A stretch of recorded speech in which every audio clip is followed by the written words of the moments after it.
Timur. Terima kasih Tan Sri.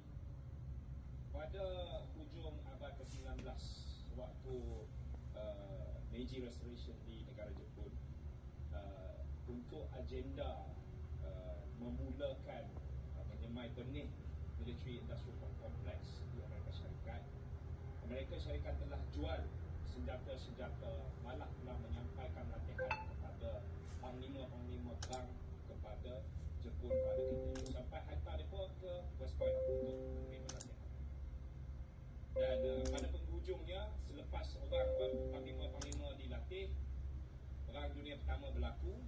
Jepun serang dengan kepakaran yang telah diterima daripada Amerika Syarikat, serang Korea, serang Manchuria, serang sampai embargo minyak dikenakan kepada Jepun, embargo getah, embargo besi dikenakan kepada Jepun, sampai aset-aset Jepun dibekukan.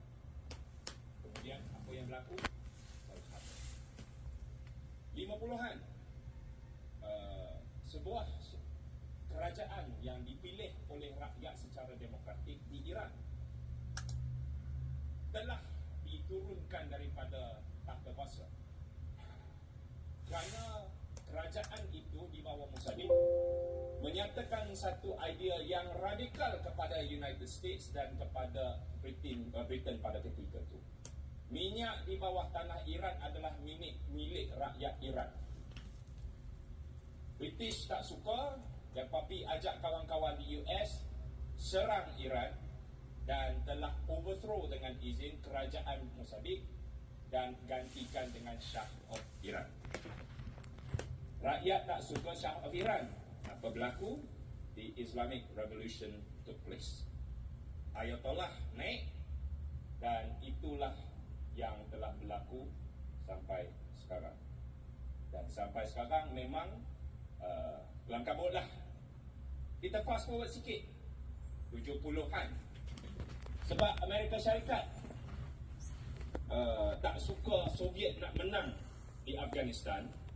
Jadi Amerika Syarikat memberi kepakaran kepada sekumpulan orang Afghanistan. CIA latih dia orang buat guerrilla warfare, terrorist tactic, nak buat bom apa semua. Didanakan oleh CIA. Saya ingat, saya nak ulang. Dan apa yang berlaku di Afghanistan ketika itu kita semua tahu. Selepas perang itu selesai, habis, Mujahidin evolve dengan izin menjadi Al-Qaeda. Kita tahu apa berlaku selepas itu. 9/11 happened. 1980-an, Iran kembali menjadi satu ancaman kepada Middle East, dan Amerika Syarikat rasa ada perlunya untuk ada tukar pukul kepada Iran. Dia buat apa? US bagi funding, bagi latihan, bagi persenjataan kepada Saddam Hussein, naikkan Saddam Hussein, dan Iraq menjadi tukang pukul bagi pihak Amerika Syarikat pada peringkat awal lawan Iran. Iraq lawan Iran. Pada waktu yang sama, Ronald Reagan juga bagi dana ke Iran untuk lawan balik Saddam Hussein. Itu namanya Iran-Contras Scandal. Pada satu ketika pada waktu itu, Saddam Hussein atau Iraq mempunyai kuasa tentera keempat terbesar di dunia. Gulf War happened. Akhirnya, dia serang Kuwait. We saw the second Gulf War.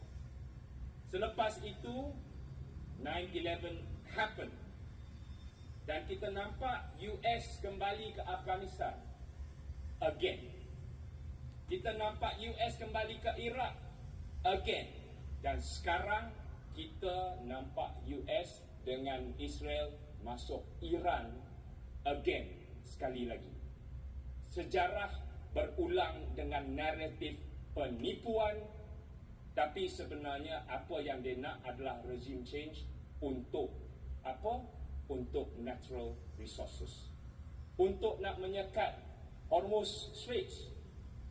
Seperti apa yang dia buat di Venezuela sampai nak tangkap pemimpin negara. Sampai bila kita nak terima perangai samsing dunia seperti ini. Regime change has never been a solution, it only exacerbates wars.